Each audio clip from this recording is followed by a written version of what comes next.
ये बात तो हम सब जानते हैं कि एल्बर्ट आइंस्टाइन हिस्ट्री का सबसे बड़ा जीनियस था। इतना जीनियस कि वो अकेला ही हजारों साइंटिस्ट से ज्यादा दिमाग लड़ा सकता था। जो चीज हम इंसान समझना तो दूर की बात, सोच भी नहीं सकते, वो आइंस्टाइन ने सोची भी, समझी भी और उसको पूरी दुनिया के लिए आसान भी बनाया। एल्बर्ट आइंस्टाइन एक फिजिसिस्ट थे जिन्होंने थ्योरी ऑफ रिलेटिविटी, E=mc² और फोटो इलेक्ट्रिक इफेक्ट के लॉज बनाकर पूरी दुनिया को हैरान और परेशान छोड़ दिया था और इसकी वजह से ही इनको नोबेल प्राइज से भी नवाजा गया। इनकी एक्स्ट्रा ऑर्डिनरी सोचने और समझने की सलाहियत देखकर लोग समझते थे कि आइंस्टाइन के पास एक स्पेशल ब्रेन है जो हम आम इंसानों से काफी ज्यादा मुख्तलिफ है।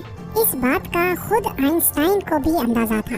इसी वजह से वो नहीं चाहते थे कि मरने के बाद इनकी बॉडी के किसी भी हिस्से पर रिसर्च की जाए, बल्कि उन्होंने तो ये इंस्ट्रक्शंस दे रखी थी कि मरने के बाद इनकी बॉडी को जलाकर राख कर दिया जाए।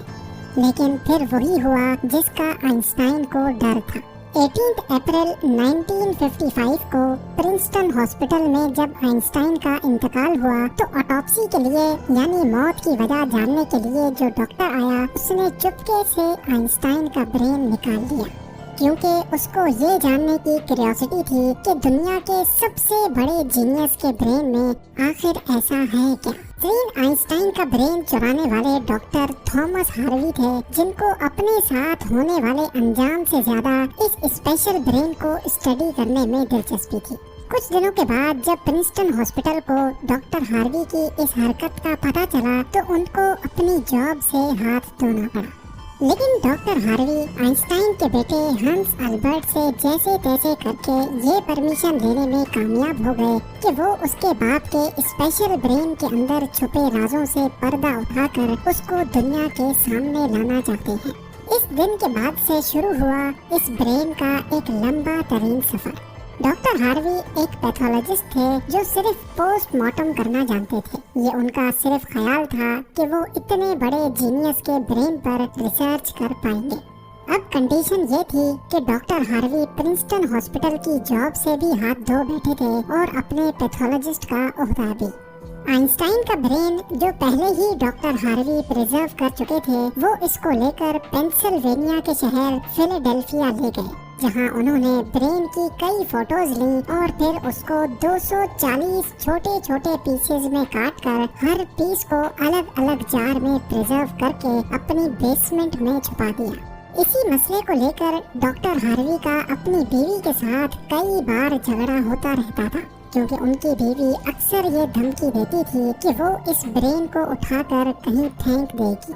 एक दिन झगड़ा इतना बढ़ गया कि दोनों मियां बीवी को डाइवोर्स लेकर अलग होना पड़ा और डॉक्टर हार्वी ब्रेन लेकर कैंसस के शहर विचिटा चले गए, जहां वो एक बायोलॉजिकल टेस्टिंग लैब में मेडिकल सुपरवाइजर की नौकरी करने लगे और यहाँ वो अपने फारिग टाइम में आइंस्टाइन के ब्रेन पर खूब स्टडी करने की कोशिश करते। इसके बाद कई बार वो अलग अलग जॉब छोड़कर मुख्तलिफ शहरों में ये ब्रेन लेके घूमते रहे।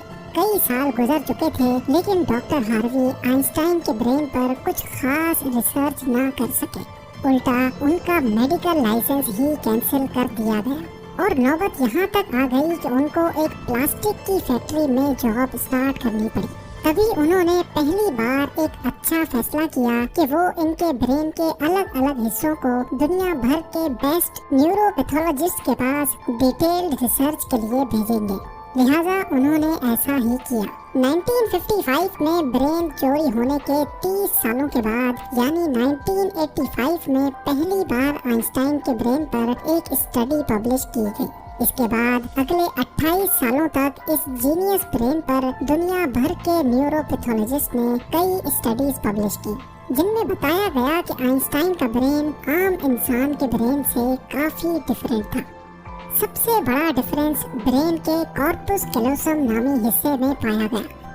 अब यहाँ ये जानना जरूरी है कि इंसानी ब्रेन दो अलग अलग हिस्सों में डिवाइडेड होता है। इंसान जो भी काम करता है वो ब्रेन के एक हिस्से में पहले प्रोसेस होता है और फिर ब्रेन हमारे जिस्म के उस हिस्से को सिग्नल देता है। लेफ्ट ब्रेन हमारे जिस्म के राइट हिस्सों को कंट्रोल करता है, जबकि राइट ब्रेन हमारे जिस्म के लेफ्ट हिस्से को कंट्रोल करता है। इसके अलावा 90% इंसानों का लेफ्ट ब्रेन बोलने, समझने, मैथमेटिकल कैलकुलेशंस और राइटिंग यानी लिखने के दौरान काम करता है, जबकि राइट ब्रेन के पास क्रिएटिविटी, शेप्स को पहचानने, आर्ट और म्यूजिकल स्किल्स की जिम्मेदारी होती है। अब आप भी ये सोच रहे होंगे कि इस सब में कॉर्पस कैलोसम का क्या काम है। फर्ज कर लें कि आप कीबोर्ड पर टाइपिंग कर रहे हैं या फिर मोबाइल फोन पर। इस दौरान हमारे दोनों हाथ टाइपिंग करने में बिजी हैं। कुछ अल्फाबेट्स हमारा सीधा हाथ टाइप कर रहा है तो कुछ उल्टा हाथ। टाइपिंग के दौरान आपके लेफ्ट हैंड से एक मिस्टेक हुई तो आपने फौरन अपना राइट हैंड इस्तेमाल करके उस मिस्टेक को इरेज किया। तो इसका मतलब ये हुआ कि जब हमारे राइट ब्रेन से मिस्टेक हुई तो उसने लेफ्ट ब्रेन को फौरन सिग्नल देकर वो मिस्टेक ठीक करवाई। ब्रेन के दोनों हिस्से आपस में जिस चीज के थ्रू कम्युनिकेट करते हैं उसको कॉर्पस कैलोसम कहा जाता है। और आइंस्टाइन का कॉर्पस कैलोसम आम इंसानों के मुकाबले में कुछ ज्यादा ही बड़ा था, यानी उनका लेफ्ट और राइट ब्रेन का आपस में बहुत स्ट्रॉन्ग कनेक्शन था, जिसकी वजह से आइंस्टाइन एक ही वक्त में काफी कॉम्प्लेक्स प्रॉब्लम्स और सिचुएशंस को इमेजिन कर सकते थे। कॉर्पस कैलोसम के बड़े होने के अलावा आइंस्टाइन के ब्रेन का पैटर्न भी आम इंसानों से काफी मुख्तलिफ था और रिसर्चर्स का मानना है कि इसकी वजह से ब्रेन में न्यूरॉन्स का फ्लो काफी बेहतर था। न्यूरॉन्स के अच्छे फ्लो होने का मतलब है कि इनकी मैथमेटिकल कैलकुलेशंस की पावर काफी ज्यादा स्ट्रॉन्ग थी। Albert Einstein complex mathematical problems को बगैर पेन और पेपर के अपने दिमाग की मदद से ही सॉल्व करने की काबिलियत रखते थे। न्यूरॉन्स ज्यादा होने की एक और वजह भी रिसर्च पेपर्स में बताई गई। जब आइंस्टाइन के ब्रेन का वजन किया गया तो उसका वजन 1230 ग्राम था, जबकि आम इंसानों का 1400 ग्राम होता है। रिसर्चर्स का मानना है कि इनके ब्रेन की लाइनिंग काफी पतली थी, जिसकी वजह से इनमें ज्यादा न्यूरॉन्स पाए जाते थे। लेकिन सबसे बड़ा सवाल अभी भी वही था कि क्या आइंस्टाइन ऐसे स्पेशल ब्रेन के साथ पैदा हुए थे या इनके पैदा होने के बाद इसमें चेंजेस आई। जांच के बाद मालूम पड़ा कि एल्बर्ट आइंस्टाइन जब पैदा हुए थे तो वो पूरे 5 सालों तक बोल नहीं सकते थे, जबकि दूसरे बच्चे 2 या 3 साल की उम्र में बोलना शुरू कर देते हैं। जब उन्होंने बोलना शुरू भी किया तब भी वो ज्यादा बोलना पसंद नहीं करते थे, बल्कि हमेशा अपनी सोचों में ही गुम रहते थे। उनके पास चीजों को मेमोराइज करने की पावर काफी कम थी, यहाँ तक कि उनको सिंपल मैथ के टेबल भी याद करने में मुश्किल होती थी। वो मैथ्स और नंबर्स को लॉजिकल तरीकों से प्रोसेस करने के मास्टर थे, ना कि उनको रट्टा लगाकर याद करने के। स्कूल लाइफ में बाकी हर सब्जेक्ट में आइंस्टाइन फेल होते थे, सिर्फ मैथ्स और साइंस वो वाहिद सब्जेक्ट्स थे जिसमें आइंस्टाइन के नंबर्स सबसे ज्यादा आते थे। जब एल्बर्ट आइंस्टाइन 12 साल के थे तब एक फैमिली टीचर अपनी ज्योमेट्री की बुक इनके पास भूल गए। हैरत अंगेज तौर पे सिर्फ एक ही दिन में आइंस्टाइन वो पूरी बुक पढ़कर अपने ज्योमेट्री के कॉन्सेप्ट्स क्लियर कर बैठे। ना सिर्फ इतना बल्कि सिर्फ 14 साल की उम्र में ही वो इंटीग्रल और डिफरेंशियल कैलकुलस के मास्टर बन चुके थे। मैथ्स और साइंस में इनकी इतनी स्ट्रॉन्ग ग्रिप थी कि जब वो क्लासरूम में कोई सवाल पूछने के लिए हाथ खड़ा करते थे तो प्रोफेसर्स घबराने लगते थे, क्योंकि आइंस्टाइन के अक्सर सवाल टीचर्स के भी ऊपर से गुजर जाते थे। छोटी सी उम्र में ही वो इस यूनिवर्स के लॉज को एक छोटी सी इक्वेशन में बंद करना चाहते थे और यही उन्होंने अपनी जिंदगी का मकसद बना लिया था।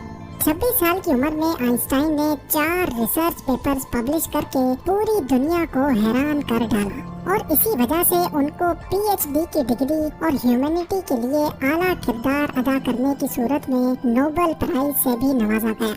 इसका अंदाजा आप सिर्फ इस बात से लगा लें कि आज भी आइंस्टाइन की उन थीसिस के बिना साइंस बिल्कुल अधूरी है। कई डॉक्टर्स और साइंटिस्ट ने ये नतीजा निकाला कि आइंस्टाइन का ब्रेन उनके पैदा होने के बाद स्पेशल बना था, जिसकी सबसे बड़ी वजह ये थी कि जब उनको अपने सवालों का कोई जवाब नहीं मिलता था तो वो खुद अपने दिमाग की मदद से जवाब तलाश किया करते थे। छोटी उम्र में ही ऐसा करने से इनका ब्रेन उसी हिसाब से डेवलप होता गया। आज भी आइंस्टाइन का ये एक्स्ट्रा ऑर्डिनरी ब्रेन अमेरिका में वाक़ द मटर म्यूजियम में मौजूद है, जिसको बड़ी हिफाजत से माइक्रोस्कोपिक फिल्म्स में प्रिजर्व करके रखा गया है।